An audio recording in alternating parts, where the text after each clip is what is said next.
Well, hey there. Welcome to the Strong and Sculpted podcast. This is your host, Kim Constable, also known as the Sculpted Vegan, about all things strong and, of course, all things sculpted. So today, what are we going to talk about? Well, we're going to talk about something which is a little off-piste, something which isn't really to do with fitness or about being strong, but more about where we come from, why we do what we do, and how to be at cause with yourself. I guess the subject today probably stems from what I might call the objectification of women. So whenever I was planning this podcast, I always write notes in Google Drive for the podcast, and I will think of my stories and the different points that I want to talk about. And whenever I was thinking of a title of this one, I was like, it's kind of the objectification of women, but it's kind of not the objectification of women. But we're going to dive deep today into I guess it was a story that I was a friend I was having a conversation with recently, and she was telling me about how she felt upset because, all the accounts that her husband followed on Instagram were of kind of scantily clad women, right? And so whenever he was scrolling through Instagram, that's all that he was looking at was women. And this was really upsetting her. And we had a really long and deep conversation, and I helped her to see some things that she hadn't previously thought of. And at the end of the conversation, she said to me that it had literally changed her entire perspective. And so I thought, you know what? This is something that I think many women struggle with. I actually see it in my private Facebook groups as well. Sometimes there's discussion around, how women feel about this and asking, about how other women feel. And I thought, this might be a really, really good discussion to have on the podcast. So that is what we're going to talk about today. But before we get started, we have just chosen the winner for July 2020 of the podcast giveaway we do every single month. So if you want to be in with the chance of winning for August, this is now August 2020, then all you have to do is leave a review wherever you listen to this podcast, then screenshot the review and send it to me on Instagram. Every month we flag all the reviews and then we choose the winner, someone who has left the best review on, the most heartfelt or best review on whatever platform they're listening on, and we choose the winner to win one of our Sculpted Vegan programs, even the 18-month Sculpt and Shred program. So if you want to leave a review and be in with the chance of winning, do that. Send me a screenshot on Instagram. It is thesculptedvegan, and you could be in with a chance of winning one of our absolutely splendid programs. Okay, so let's get started with this episode this week. So here is how I guess this was triggered, or how this came around. It's funny how whenever you're thinking about something and then it's in your, it's in your mind or whatever, and then you start kind of noticing it everywhere. But I'll tell you what happened first of all. There's an account that I follow on Instagram. I'm not going to tell you her name, but she is a fitness model who I really respect. She actually competes in the figure category. She has competed many times in the Olympia, and she's at the very, very top of her field. She's an IFBB pro at the very top of her field, and she has the most spectacular body. And I have been following her on Instagram probably, I would say, over a year. And I started following her obviously whenever I saw her photos, and I thought, my God, she's got spectacular legs and spectacular glutes and just a really, really good body. And then over the last year or so, I've noticed that her posts are becoming more and more and more sexual. So, there's a lot of nipple on show. There's some very risky vagina shots. A lot of her clothes are see-through, like she's obviously showing off her glutes, but not showing off her glutes. She's like wiggling out of her shorts, wearing only a thong and bending right over in the full, fuck me position. And and it's really it's triggered me a bit, because I've been like, oh, because obviously I respect her as a fellow fitness professional. I respect her. I respect who she is. And there's a part of me is kind of like, fuck me, like, why are you prostituting yourself in this way? You're kind of, you're doing a disservice to the industry. So obviously I had a rule set in place for how, the kind of things that you should post. Like, I post on Instagram, and I'm posting in my, fitness photos, and I do, some posing videos and that kind of stuff. And of course the back pose in a bikini is considered, by some who aren't in the industry, to be quite sexual. That's when you have your knees ever so slightly bent and you're sticking your ass out behind you and arching your back. It really is. I remember whenever I first saw that picture, I was like, oh my God, but it is it is a pose that is in the bikini competitions. And so I'm very, very used to it by now. So some people might see my Instagram account and think it's very sexual, but I certainly do not try to be sexual. It's not something I've ever I've ever tried to be or do, because it brings you unwanted attention. And in fact, my Instagram account has 80% of female following, so only 20% male and 80% female. So that says a lot about it. But here I am defending my Instagram account. That's not what I meant. I guess I suppose mine could be misinterpreted sometimes by people who aren't in the industry. But certainly, I did have a judgment on this fitness model. And Ryan and I were actually lying in bed this morning. And I was, scrolling through my Instagram, and I went, "Oh my God, there she is. She's at it again." And I, turned my phone around to show it to Ryan, and he knows her now because I keep talking. But I keep following her. This is the problem, right? I keep following her because she does have an amazing body, and sometimes she posts pictures that like show off her body and aren't all, tits and ass. But recently, every single post has become more and more and more about tits and ass, and it's a very slippery slope to go down. By the way, if you're growing your Instagram account, because if you post a sexual picture, it gets double the likes and double the engagement than a non-sexual picture. So it's a slippery slope to go down, because a lot of fitness models will do it. They'll post a sexier one. They'll realize they'll get like, quadruple the engagement. And then they post just a regular fitness one and their engagement like drops. And they're like, oh, and then it's enticing to go back for another sexual one, because then, you're going to get more engagement, but it is a slippery slope to go down. So anyway, I showed it to Ryan, and I was like, oh, here she is. She's at it again. And he immediately went over, and, he wasn't going, oh yeah, there she is. He was like, let me see. And he picks up the phone, and he uses his two fingers, to zoom in on the screen, and he zooms in on, her vagina and her nipples and all. And I'm like, gosh, you're such a man, and he's laughing, and he's like, well, you know what I mean? Like, fuck, she's going to post it. I'm going to look at it. So we were having a laugh about it. And so, but whenever I asked Ryan, it was funny because he couldn't see the distinction, right? He was going, well, yeah, I see what you mean. She's a fitness model, but like, she's obviously not, her account is obviously not about being an IFBB pro. Her account is about being very overly sexual, And I was like, yeah, I know, but like, how dare she, kind of thing. And he was like, I don't see what the problem is. Like, she's put it out there. She obviously wants to be seen in this way. There's a thing called OnlyFans, I think, on Instagram, which I found out about recently from my husband, of course. And this is where, they post like, girls post on Instagram slightly less sexual pictures, or ones that hint or suggest or have, things tape or whatever bits cut off. And then it's like, if you want to see the full picture, want to see my unscreened stuff, subscribe to my channel on OnlyFans. So it's a way they can make money. And then men will subscribe. I imagine it's men. It might be women as well, but men will subscribe, and it's basically like porn, right? It's like soft porn, basically, or hard porn. I've never seen anything on OnlyFans, so I don't know how much they show or spread. But anyway, that's, but she's not doing that. But at least, there's a lot of other models, fitness models, there's a lot of other models, I guess, who are very sexual, who have that as part of their Instagram, and that is what they're promoting. But Ryan was going to me like, yes, I know she's an IFBB pro, and that's what she says on her Instagram account, but like, actually, Kim, this is not an Instagram account. This is a sex account. This is a soft porn account. Like, you can't see it as any other way. And so anyway, it got me thinking, right? It really got me thinking about the risque accounts on Instagram and my thoughts on them, because I didn't believe that I had any rules, right? I don't see myself as a judgmental person, and yet here I am judging this fitness model. Judging all morning. I'm like, oh, I'm not a judgmental person. I'm just so kumbaya. I just let, everybody live and let live. But yet here I am this morning being judgmental. How dare she, bring disrepute to the industry. So that's definitely something I need to look at for myself. Why does that even trigger me? But it really got me thinking about a conversation, I had recently with a friend of mine, and it also got me thinking, like, why do these sexual accounts exist, right? Why do they exist on Instagram? Now, I'm not asking why does Instagram allow them to exist, because again, that's me going, this shouldn't exist and Instagram should stop it. No, but why do they exist, right? Well, for the same reason that restaurants exist, and for the same reason that online learning exists, because it stimulates the pleasure centers of the brain.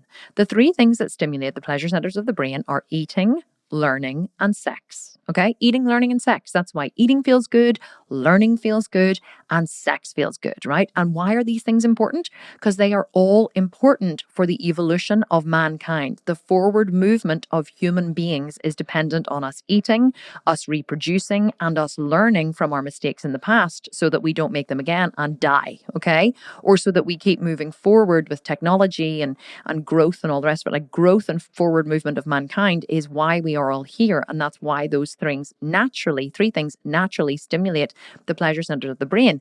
But why do we get so hung up on sex? Right? I know a lot of people have food issues, and there's a lot of rules around food and all that kind of stuff, because it does cause, obesity, and a lot of us are fat shamed and punished as kids.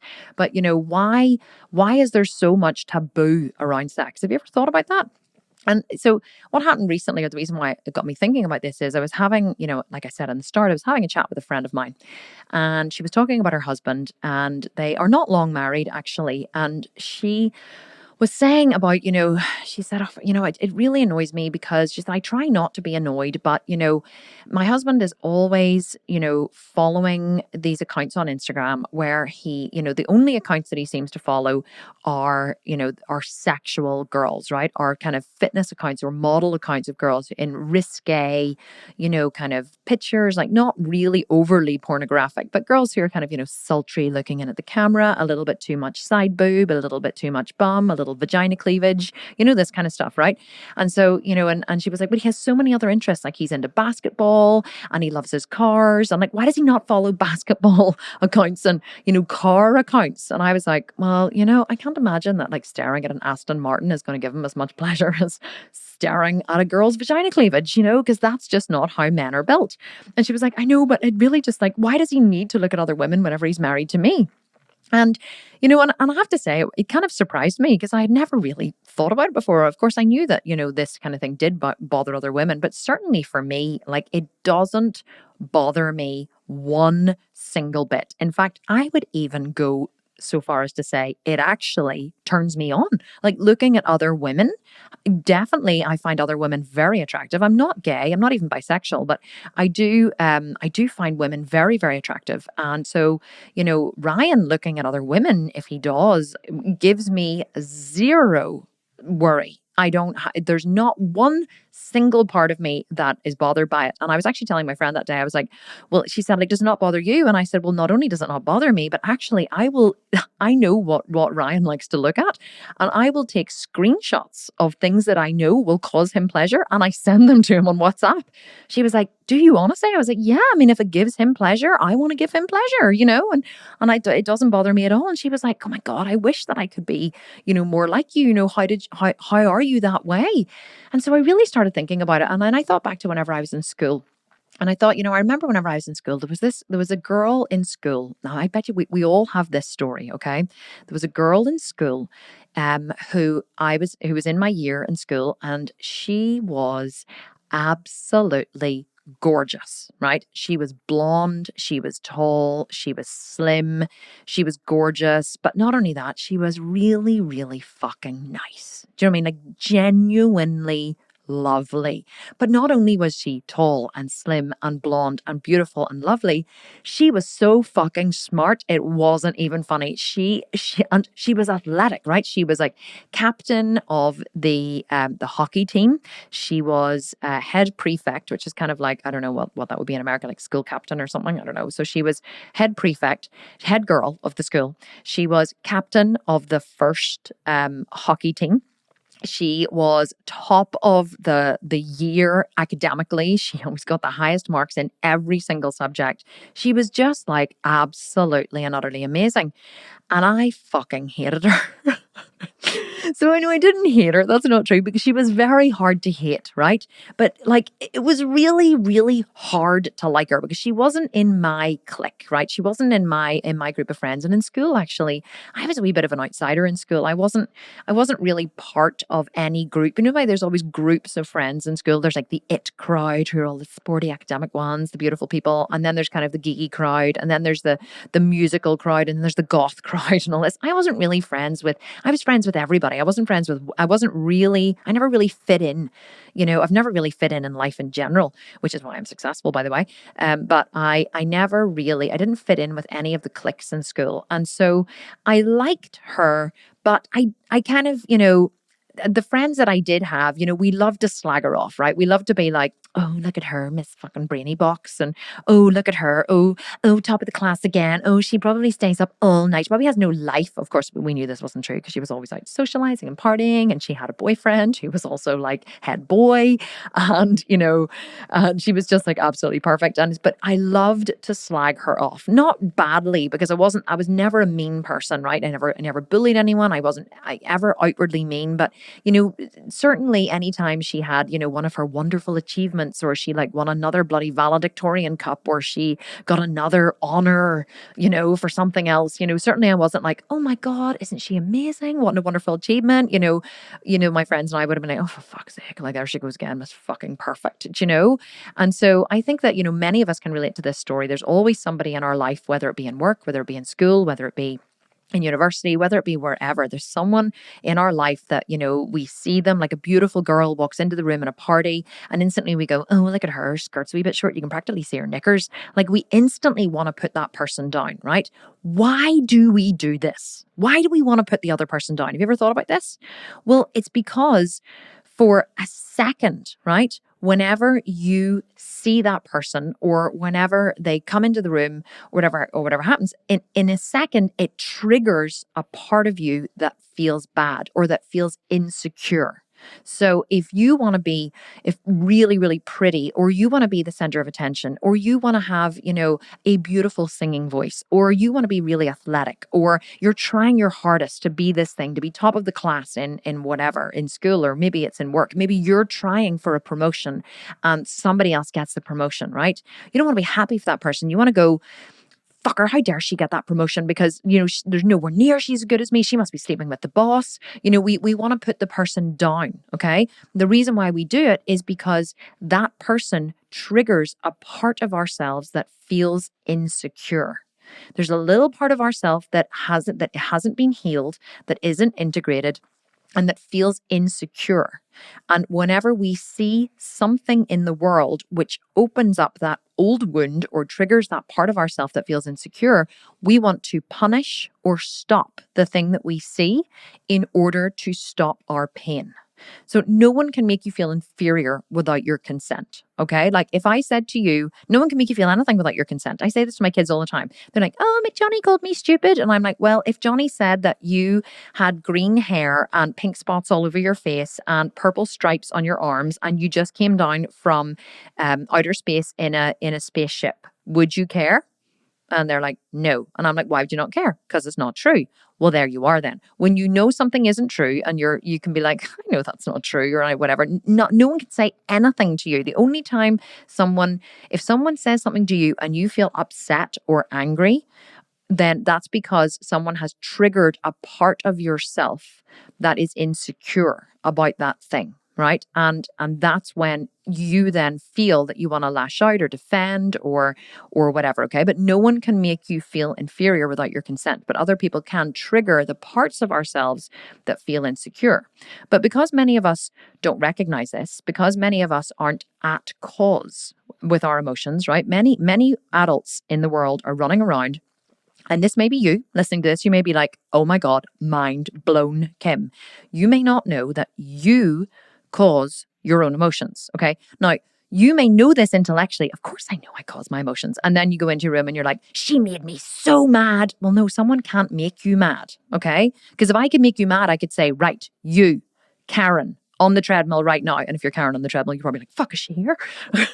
So I'd be like, Karen on the treadmill, be mad. And you'd be like, no, Kim, I don't think that's how it works. Yes, Karen, be mad right this second. I command you to be mad. If I could make you mad, I could make you mad anytime I wanted. Okay? I could be like, you over there, Hillary doing your homework, Hillary listening to this surreptitiously at work whenever the boss isn't like watching you. Be mad, be cross right now, be upset right now. You're like, well, no, I'm not going to be upset just because you told me to be upset. Well, if I could actually make you feel happy, angry, upset, sad, any of those things, then I could do it when I click my fingers at will. But I can't make you feel that way. Only you can feel that way. I can say or do something that triggers a part of yourself that triggers that emotion, but that's your body triggering the emotion based on an experience that you had or didn't have at some point in your childhood when your body was putting together your entire belief structure. So your entire belief structure is built before you're cognitive, okay? Women or girls become cognitive at around puberty, usually between the ages of 10 and 13. With boys, it's a little bit later. It's usually around the age between 12 and 14, okay? It can be earlier, can be later. But that is when children become fully cognitive. What does fully cognitive mean? It means that you can better distinguish why things happen in the world. So someone can come in, say your parent can come in and they can be really cross and they can yell at you, and your brain can go, oh, well, your body goes, that was unpleasant. But your brain can go, well, I know that I didn't actually do anything. I was just here at home cooking in the kitchen, and she's obviously had a bad day, or maybe she this, or I know that, grandpa's really sick and she's really stressed looking after him. Your brain can start to look for all the different reasons as to why mom might be upset.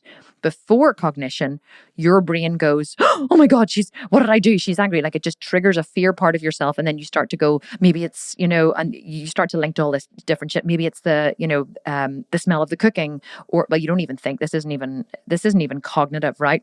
But your brain, before cognition, if someone is angry at you, especially a parent, or you get your fight or flight is triggered, your brain starts to link all of the different things around you that could have caused that fear feeling. So if your mom was wearing a purple shirt, your brain could link the color purple. It could link the smell of the spaghetti bolognese she was cooking. It could link the coldness of the room.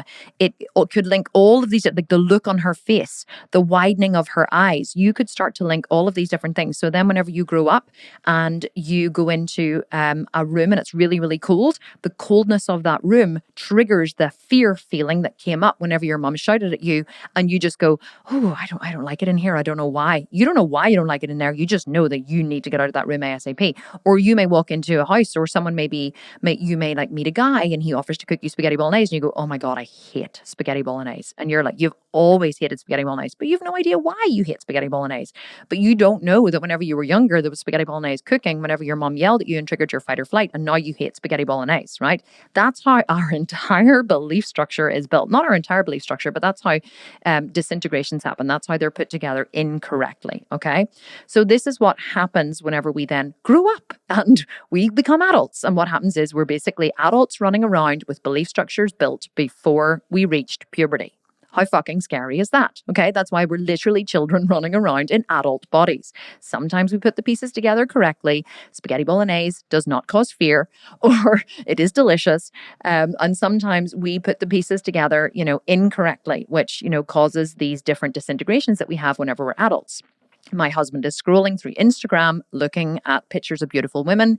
It triggers a part of me and I feel fear. Maybe fear is always underneath anger. I feel anger, but what is underneath that anger is, what does it mean about me if he's looking at other women? What does it mean about me? Maybe he doesn't love me. Maybe I'm not good enough. Maybe my ass is too fat. Maybe it's true that my belly is too wrinkly after having all of these kids. Whatever fear, well, that's the logic that we place on the fear, but it triggers a fear part of ourselves. Maybe you were fat shamed as a child. Maybe your mother commented on your weight. Maybe she was, maybe someone was mean to you in school. Maybe a teacher, yelled at you whenever you were eating and said that you needed to lose weight. I don't know, something. Maybe you have it, but you have an insecurity inside of you, which has nothing to do with your husband scrolling through Instagram, okay? And everything to do with that insecurity inside of you that he is triggering, okay? So here's how it works, right?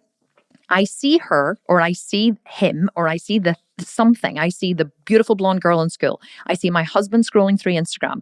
I see someone else getting a promotion over me, and I feel pain, okay? It triggers pain in my body. So what do we learn whenever we're kids? This is really bad that we learn this. Sometimes what happens is whenever we're kids, we see something that causes us pain and we lash out. Okay. Usually as kids, it's like, and we hit the other person when we're toddlers, or we say something mean or whatever. We lash out, and for a second, the pain goes away. The pain goes away for a second. It's like, I see that blonde bitch walking into the room with her fucking honored blazer and with her valedictorian cup in her hand, and she's got another award for something else. And I see her, and that causes pain in me. And I go, look at that fucking uppity bitch over there. Like, how, I say it to my friend, how, like, she probably has no life. You know what I mean? And like, look at that big spot she has on her chin. She's had it for days, right? Me putting her down for a second causes me to feel better. The pain goes away. Suffering is a discharge of pain. I learned this in yoga years ago, and it literally, all of this learning that I have about being at cause that I'm teaching you now, whenever I heard in yoga, it was actually studying for my dissertation, and I realized that I heard that taught to me, and it said, suffering is a discharge of pain. And I was like, oh my God, it is so true. We feel pain in our body and we suffer, and it discharges the pain.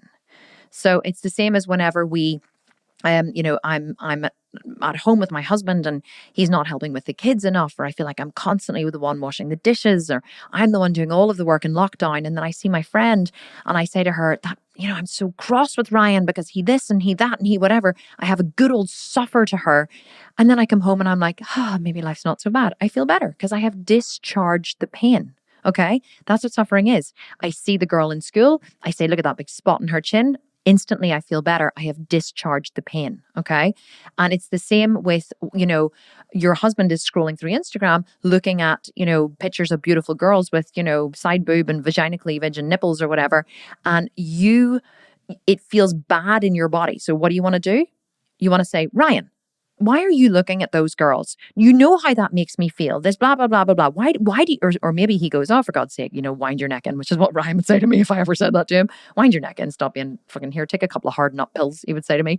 But maybe your husband goes, maybe he defends it and he's like, well, I don't think there's anything wrong with it. Or he tries to hide it, whatever. You're like, you're disgusting. Well, now you've moved into shame, right? Now you haven't responded the way that I need you to respond, which is by saying, I'm really sorry, Kim. I won't do that again. So now I'm going to shame you. You're disgusting. You disgust me. Because whenever we were kids, that was the ultimate form of control that our parents used with us, wasn't it? Right? I really want to control you. So if you're just not going to do what I want, I should bring your personhood into it. And I'm going to shame you. So you feel that not only is your behavior bad, but you are bad to your core. Right? And we remember how that made us feel. It made us feel dirty, disgusted, embarrassed, all of those horrendous emotions. Never shame your kids, guys. Okay. Just as a caveat, never, ever, ever make your kids feel bad about who they are as a person. They can do bad things, but never make them feel bad as a person. Separate their actions from their personhood. But we don't do this, right? We go, Ryan, you disgust me. In fact, I tried this with Ryan whenever and then I realized I was doing it right. Because obviously that was how my mother controlled me as a child. She told me that I disgusted her, or I disappointed her, or those real like, oh, you never want to disappoint your parents. So of course Ryan loves to fart, right? This is just a little caveat, right? Ryan loves to fart. It's like he prides himself on his ability to fart really loudly, and the smellier it is, the funnier he finds it. So I remember whenever we first got together, Ryan one night let off the most revolting fart you have ever smelt in your entire life. You would have needed a gas mask to stay in the room. And I was so utterly revolted, and I tried every single type of emotion that I could think of to try and get him to stop this behavior, right? Because I really, you never want to smell anyone else's fart, right? Especially whenever it's really, really, really bad. And so I remember one night saying to him, I was like, that is really disgusting, Ryan. Okay. Now here's the thing with Ryan. See, the stronger your emotion, the funnier he finds it. So I was going and I was like, Ryan, that is absolutely fucking disgusting. And he was like, like he was like snorting and stomping and bent double, right? Laughing. And I was like, fucker, like I am literally being as like calculatingly cross as I can possibly be here. And he thinks it's really bloody funny. So I was like, so then I thought, right, okay, I'm really going to have to pull out the big guns here. So I was like, Ryan, you disgust me. You disgust every inch of me. Every fiber of my being is revolted by you right now. Now, do you know what would happen projectively, right? If Ryan said that to me, I would want to crawl into my own body and die. The thought of me disgusting every fiber of someone's soul is so horrifying to me that I would never, ever, ever do that behavior again. Right? And this is a perfect example of how someone cannot make you feel inferior without your consent. Do you know all that happened when I pulled out the big guns and told Ryan that he disgusted every part of my soul? He actually lost the ability to breathe because he was laughing so hard. It was the ultimate compliment that I could have paid him. The angrier and the more upset I got, the more he felt valid in his ability to create the most disgusting, smelly fart you have ever imagined or come across in your entire life.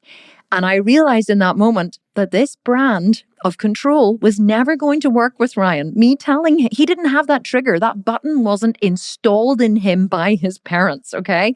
Obviously, his parents never used shame to control him. His parents would have been smackers, right? Ryan would have been hit as a child. I was never hit, okay? Never, ever hit. And so, but his parents, would have been smackers. And so, right, but my parents were shamers, okay? My mom was a shamer. If you did something that she didn't want you to do or she needed to control your behavior, she would have shamed you. So if anyone ever uses shame on me, I'm like, oh my God, I feel like my whole being has been called into question. So I pulled out the big guns to shame Ryan in the way that would really affect me. Nope, didn't affect him one iota. Not only did it not affect him, it had the opposite effect. Now, honestly, the best, 12 years. It's Ryan's and my 12th anniversary today. We've been married 12 years. We've been together 16 years. Our oldest child is nearly 15. Won't talk about that one. So we had 2 children when we got married. But now, whenever Ryan farts, right? Do you know what the only thing I can do now, and it takes every single ounce of strength to not react. Ryan wants you to react when he farts. And the stronger your reaction, the more validated he feels. So now when Ryan farts, I just lie there and do nothing. I sit there and do nothing. I say nothing. The minute I hear a fart coming out of his tight little bumhole, I just shut my mouth. I shut my nose and I start to breathe through my mouth, right? So I can't smell it. I can't even pull my t-shirt up over my nose. I can't do anything like that because any sort of visible reaction will cause him so much joy. And by fuck, I do not want to give him any joy or encouragement for farting, because the stronger your reaction, the more he will try and fart louder, smellier, and more regularly in order to invoke that reaction again, because it brings him so much pleasure. So what is the point of this farting story? This farting story wasn't even in my notes. It just reminded me whenever I started talking about it, okay? Suffering is just a discharge of pain. We are triggered, okay? And we have buttons installed by us, by our parents whenever we are kids, okay? If your parents shamed you, you will use shame to discharge pain with other people. You want to try and make them feel bad so your pain can go away. What I really needed to do was go, why does this smell offend me? Why is someone farting such an issue for me? Like, why, obviously I was punished for it as a child. Obviously, maybe you're smelly, or you're, whenever you fart and she'll go, oh, your mum and dad always make it, like, I don't know any parents that don't go, oh, listen to that big fart. Oh, it's such a smelly fart. We always have this, this issue over farting. I'm like, why is it such an issue? But definitely it is an issue whenever we're kids. And so then we grew up, and we don't want to be, we don't want to make the smell because the smell is bad. What if someone else smells it? And, all this shit that goes on, right? But the thing about it is, if you react to something, it's because it's an issue with you. It's not that it's an issue with the other person. Like if I try to shame Ryan for his farting and to try and get him to stop, it has the opposite effect. It makes him do it more. And so the only way I can try and, stop him from doing it is to not react. So I've had to go the other way now, and I've had to work with what actually works with him. But then the question really lies with, why do you need the other person to stop doing what they're doing in order for you to feel okay? And this is what I said to my friend whenever we were discussing her and her husband, right? And her husband looking through Instagram. I was like, why do you need him to not look at other girls in order for you to feel okay? And she was like, I don't. And I was like, no, you do. Understand, you do. You don't think you can feel okay if he's looking at other women on Instagram. Why so? And she said, I really don't know. Like, I don't know why. And I said, but that is something that you have to dig deep with for yourself. You have to find that insecure part of yourself that needs the world to be different than it is for you to be okay. Because as long as you haven't healed that in yourself, that's going to come up again and again and again. And it's always going to be a trigger for you. Always going to be a trigger for you. I heard a story recently about, it's funny. My friend rang me one day and she said, I know you'll find this funny, which is why I'm ringing to tell you. She said, my husband just started with a new PT, a new personal trainer in the gym. And I said, right, okay, great. She said, he's just joined this new gym, just started with PT. She said, he came home and told me that the PT spent the entire session slagging you off. And I said, me? And she said, yes. And I said, so she told me his name and she said, do you know him? And I said, I've never heard of him in my life. She goes, well, apparently in the very start of the session, he said to Graham, he said to her husband, have you ever heard of the Sculpted Vegan? And he was like, yeah. And he didn't let on, I was his wife's best friend. And well, this guy apparently went on to literally slag me off and say how I was so up myself and, oh, she's so up herself and she doesn't know what the fuck she's at and she thinks she is somebody and she's like selling all these shred programs and she's damaging people's health and like all these totally unfounded claims, right? Now, and I laughed whenever she told me. I laughed my head off because you know why I laughed? Because you know what I know from what I've just taught you, what I know for sure about this PT, and he was a male PT as well. I always seem to get attacked by the men. Actually, women don't seem to attack me. It's always men. But but women probably attack me too, but they probably do it a bit more covertly. But you know what I know for sure about that situation? My success, or whatever it is that I have, I guess it's probably my success in the fitness industry, causes him pain. Okay. He looks at me, he sees my success. It's probably something that he wants for himself. Maybe he wants more money. Maybe he wants more notoriety. Maybe he wants, more fame. Maybe he wants to be seen as an authority. Maybe he's launched a program himself and it hasn't been successful. Whatever it is, me, in some way, something I'm doing causes him pain. So do you know what he has to do in order to make himself feel better? Put me down. You know what would be the sensible thing to do? Would be to go, oh, wow, interesting. Why does Kim Constable's success cause me pain? Rather than go, she's bad, she's wrong, I hate her. Like, you look and you go, oh, wow, interesting. This causes me pain. What is it that I have inside me that causes me to, that causes this, that makes this painful for me, right? That's what you need to look at. And then at the very end of the session, it was funny. My friend's husband said, oh, by the way, the Sculpted Vegan, she's my wife's best friend. And I don't think he ever had another PT session with her. Maybe he did. I'm not sure, but I haven't heard that he's been back to him again. But I'm sure the guy was just like, oh, shit. I can't even remember his name. Like, that's how insignificant it was to me. But, it just made me think like, the only reason someone would punish someone else is when that person causes them pain. But like, let's look for a second at what punishment is, right? I've talked about this quite a lot recently on Instagram and different things, but what is punishment? Punishment is inflicting emotional or physical pain on someone to correct or stop a behavior. Basically, it's like, I want to make you so uncomfortable that you stop doing the thing that is causing me pain. Punishment is the most out of cause action that you can ever do. What is at cause? At cause is recognizing that you are responsible for generating every single emotion that your body has. The more you take responsibility for everything that happens in your life, the less of a victim you are and the more of an instrument of change you can be. If you can look at and recognize where you caused yourself to be in a situation or how you caused every single situation in your life. Even if you're say you're in an abusive relationship, okay? And your husband beats you up. Well, how did you choose? What data did you ignore about the guy that you married? Where did you see violent tendencies that you overlooked?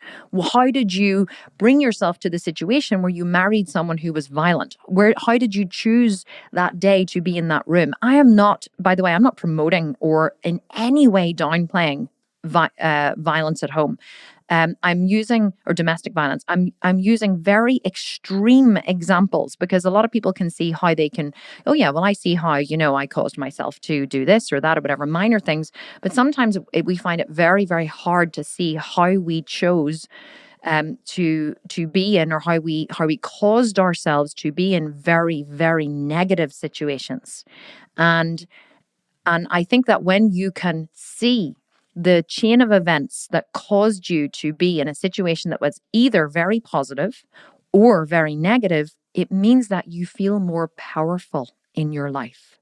When you are an agent of change, when you are a purposeful person who can see responsibility, your responsibility everywhere, and the choices that you made to bring you to where you are now, you are no longer a victim. And when you are a victim, you are at the mercy of others. You feel that you have no choices in the world. But very, very rarely are we actually a victim. We're very, very rarely actually a victim. It doesn't mean that bad things don't exist. It doesn't mean that it's wrong and unfair and deeply, deeply disturbing that bad things happen to people. It is. All of those things are true. But when you can see how you cause yourself to be married to a guy who loves to look at other women, as all men do, by the way, then you can. And whenever you not only that, but then you can recognize how you have something inside of you that is triggered by your husband looking at other women, then you feel more powerful to change those things. Because like, think of how much, I saw this recently on Instagram, a quote, think of how much effort it takes to change yourself, right? How many times have you said, I want to go to the gym, I want to get thinner, I want to build more muscle, I want to stop eating shit, I want to stop yelling at my kids, I want to have a better relationship with my mother, whatever, okay? How many times have you said, I want to change? And how much effort is it to change that thing? It's a lot, right? Now imagine, given how much effort it is to change you, how much effort it is to change someone else. And like, it's so much easier to change yourself. It's so much easier to look at the behavior and how you cause yourself to feel this way, how you have something inside of you that is triggered by this thing in the outside world. And recognizing that and being honest about it and being truthful about it is the first step to transformation. The first step to transformation. It's like, and so whenever you punish someone, it's basically that I want to make you so uncomfortable that you stop doing the thing that is causing me pain. Punished people punish people. Hurt people hurt people. The more hurt or punishment you felt as a child, the more you will hurt and punish others as an adult. The more punishment you were subjected to as a child, the more rules and control strategies you have as an adult. Okay?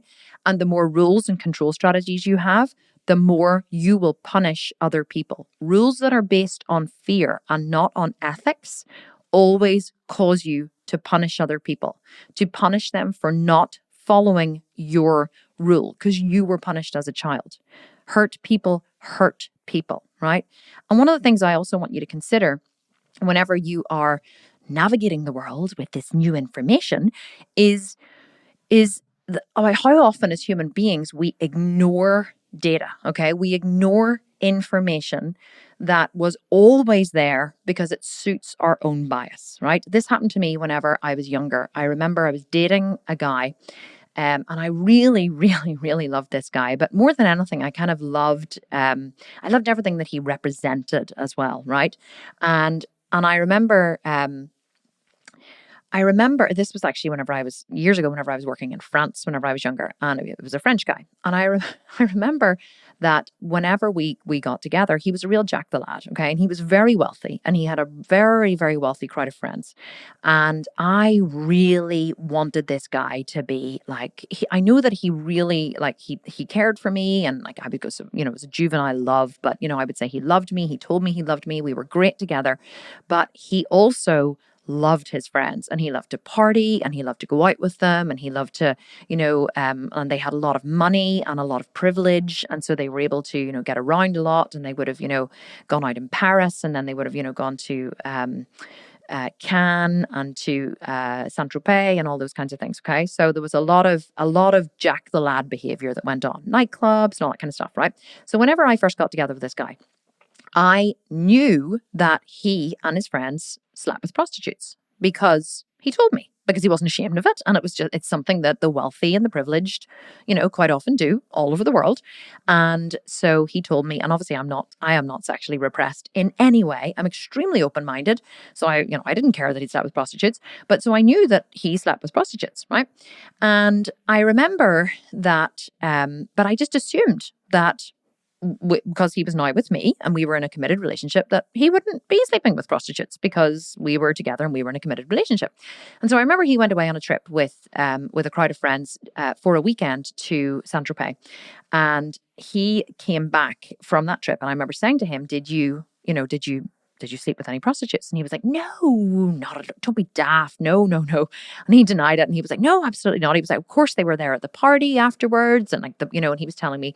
And then, there was kind of a part of me that didn't really believe him. And I remember, for the next couple of probably months, I think I dug a little bit and dug a little bit and dug a little bit. And I was, in my mind, I was thinking, really?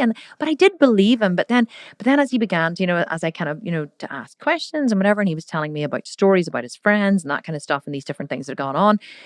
I remember it just twigged with me one day, and I thought, there is no way that Matthew, his name was, I was like, there's no way that he was in a crowd in this party, right, after one of the clubs, with a crowd of his mates who are all having fun with prostitutes, like high-class call girls, right? Not even prostitutes, like high-class call girls here we're talking about.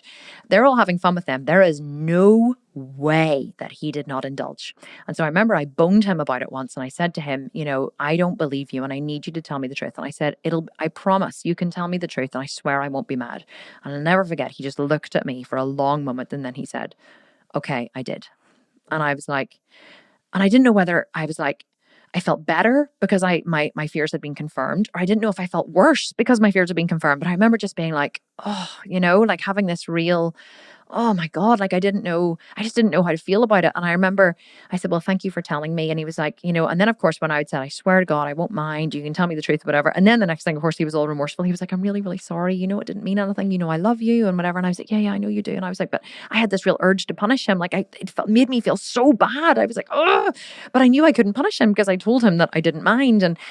So this went back and forth and back and forth and back and forth. And I just couldn't, in my mind, it went back and forth. And over the next couple of months, I just couldn't reconcile the fact that he had done it. I was so cross with him. I was angry with him, and I didn't want to admit that I was angry with him because I prided myself on being the kind of person who is very sexually open and who doesn't, mind stuff like this and whatever. And I had told him that I would not punish him for it, and yet here I was having the urge to punish him for it. So I remember I was talking to a friend of mine one day afterwards, and I had shared it with her, and she was an older, wiser friend. And I had said to her, there's something that really, has bothered me, ever since. We actually, do you know what? We were on the verge of breaking up at this point, and because it had just really come between us, this thing, and I just couldn't let it go. No matter how much I wanted to, I just couldn't. I really loved him, but I just couldn't let this thing go. And I remember saying to my friend, I just can't let it go. I don't know what to do. I just, and I said, and he did this thing, and she said, really, tell me about it. So I was telling her about what had happened, and he lied to me, and he did it, and he lied to me about it. And then I found out that he had slept with this prostitute, and I was so cross. And she said to me, and she said, wow. And I was expecting her to go, oh, that's terrible. How dare he? I expected her to back me up and for me to feel really justified in my anger. And I remember she said to me, well, let me ask you a question. She said, before you got, together, or before you guys were together, did you know that he slept with prostitutes? And I was like, yep, I did. And she was like, okay, I see. And she said, well, then why were you surprised when he did it to you? And I was like, well, because we were dating. She was like, I understand, but you had the data. You had the information. You knew that he and his friends were totally okay with it. It was something that they did. It's not even, I was going to say he and his friends found it acceptable, but that sounds like I'm judging it, and I'm not. But she was like, you knew this was something that he did when he was with his friends. So I just don't understand why you're so shocked and angry that he just did the thing that you knew he did. And I had this incredible epiphany of, oh my God, it's not him. It's me.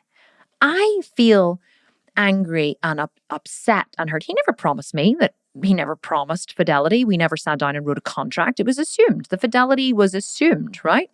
But he never said, I promise that when the whole time we are together, I will be entirely faithful to you. We weren't married, okay? He hadn't now, and I understand in marriage that contract is made, okay? But but we weren't married. We were young. It was something that I knew that he did, but yet I was punishing him for something that had deeply hurt me rather than looking at why I was so hurt in the first place. Now, I know many of you are probably listening to this going, hang on a wee second, but it was really bad. He did sleep with prostitutes. This was awful. You should have punished him. Listen, I don't want to get into that here, okay? I know this has probably triggered many of your issues and I don't want it to. What I want you to really focus on is the fact that I had the data. I knew that he did this. I knew he did it many, many times, and not even did it, but enjoyed it. It was part of the lads' weekends in Saint-Tropez. And here he was. He went away on a weekend in Saint-Tropez. And what did I expect him to be? Fucking Mother Teresa? No, not in a million bloody years. You know, you can't expect men not to be who they are. You can't expect women not to be who they are. You can't expect human beings not to be who they are. All you can expect or all you can decide is, do you want to be with the human being that you're with? Okay? You know, you can't punish or change someone. You can either work with what you've got or you can change the situation. I had this with an au pair years ago. We had an au pair, a fee au pair come to stay with us to help with look after the kids. And she just wasn't pulling her weight. And she was, defiant and cross and angry. I was so bad at choosing au pairs. We had a couple of them. And I remember saying to my friend at the time, I was like, she's just this and she's that, whatever. And she said to me, well, honey, can you change her? And I said, I've tried to work with her. I've tried to help her to understand her behavior. And she was like, no, you're misunderstanding. Can you change her? Can you get another au pair? And I remember being like, oh, I never even thought of that. She was like, you're not stuck with her. She's not doing the work that you hired her to do. Get rid of her. And I was like, oh my God, I can get rid of her. Like, I thought I was kind of stuck with it. Like we'd brought this girl over from Spain. We had committed to her. And after I had that conversation, I was like, holy shit, I can just change her. And if you're stuck in a situation that you don't like, you can change it. But trying to change the other person is absolutely and utterly pointless. It's futile. And not only that, it's disrespectful to the other person. Now, it's different if your husband and you have made a contract with each other and he's off running around sleeping with prostitutes. Now you have an issue, right? Now you have a problem. So you can either stay married to him knowing that this is a risk and it's going to happen, or you can get a divorce. But what you can't do is try to punish the behavior out of him, because that never, ever, ever works. What happened when your parents punished you as a child? Did it make you stop what you were doing? No, it just made you more sneaky. How many times were you punished for drinking as a child? How many times were you punished for fighting with your sister or for being out late? Or I was punished for many things when I was a child. You know what it made me do? It made me be sneakier. It didn't make me stop what I was doing. It made me more conniving about getting my way and not getting caught. And as a result, I get up to a whole pile of bloody mischief when I was younger that I shouldn't be getting up to, but that's another story for another podcast. So, whenever you punish this is what I said to my friend, just to bring it back to, what we were talking about at the very beginning, that whenever you punish someone, whenever you punish your husband, right, for looking at girls on Instagram, you don't make him not do it. You just make him sneakier. You make him, he knows, okay, that's not something that I can do in front of her. So he'll do it in private, or he'll, set up an Instagram account in another name, or he'll find another way to look at women. He'll surf on Google, or he'll buy magazines or something. You're not, you don't make him stop the behavior. You just make him sneakier, right? So really a far better option is to look at, why does this behavior bother me in the first place? What kind of hurt do I carry inside that makes me need other people to be different in order for me to feel okay? Men are attracted to women by sight, right? Women are attracted to men by smell. A man can have sex with the same woman. So basically, I remember seeing this study once, right? A man can have sex with a woman, okay? And he can see her, feel very attracted to her, and want to shag her, right? Now, if you ask that man, as soon as he had recovered, to go again, he's like, it'll take him a while, unless it's a very, very, very new relationship, it'll take him a while to want to go again, okay? Because men are attracted to women by sight. But do you know that if you presented another attractive woman, a different attractive woman, and put it in front of that man 10, 15 minutes later and said to him, okay, go again, he would be ready to go again. A man could actually have sex, apparently, according to this study, with like 6 to 8 women in a row. if they were different and highly attractive women. But a man could physically not have sex with the same woman 6 to 8 times in a row. Do you know for women it's different? Women would find it extremely difficult to have sex with 6 different men in a row because they would feel violated and abused and taken advantage of and all these different things. But whenever a woman has sex with a man, she deepens a connection with him. A woman wants to attach to a mate. As soon as there's a sexual encounter that takes place, she wants to attach. And so the more women have sex with a man, the more attractive they find him. The more men have sex with a woman, the less attractive they find her. Now, of course, we're not all animalistic. You can stay married to the same man. I've been married to the same man faithfully for 12 years. Him to me, as far as I know, faithfully for 12 years. And we have a very, very, very deep relationship and a great sex life. And so, I'm not saying that this is the be all and end all, but understanding the biology of men and the biology of women and what's in our DNA is extremely important if you want to be successful in the world. And understanding biology and understanding what makes us tick and understanding yourself more than anything is actually the key to success. Human beings are animals. Yes, we have evolved, but we haven't evolved past what is in our DNA. And the 3 things that stimulate the pleasure centers of the brain are learning, eating, and sex. Sex stimulates the pleasure centers of the brain, especially in men. So why fight it? I say, why fight it? Like, it's okay to look at the menu as long as you always dine at home. It's kind of like, watching cooking shows. Like if you ever watch MasterChef, right? You watch MasterChef and you see them cooking all this gorgeous food and you're like, oh my God, and you start to salivate. Like imagine if your man was lying, on the couch watching MasterChef and he's salivating. He's like, oh my God, that's so amazing. And then you call him for dinner, right? And he comes in and he sits down at the table and he devours your food and he compliments you on the taste and he tells you how amazing it is and how wonderful it is. You would feel really flattered, right? You wouldn't feel like upset that he had just been watching MasterChef.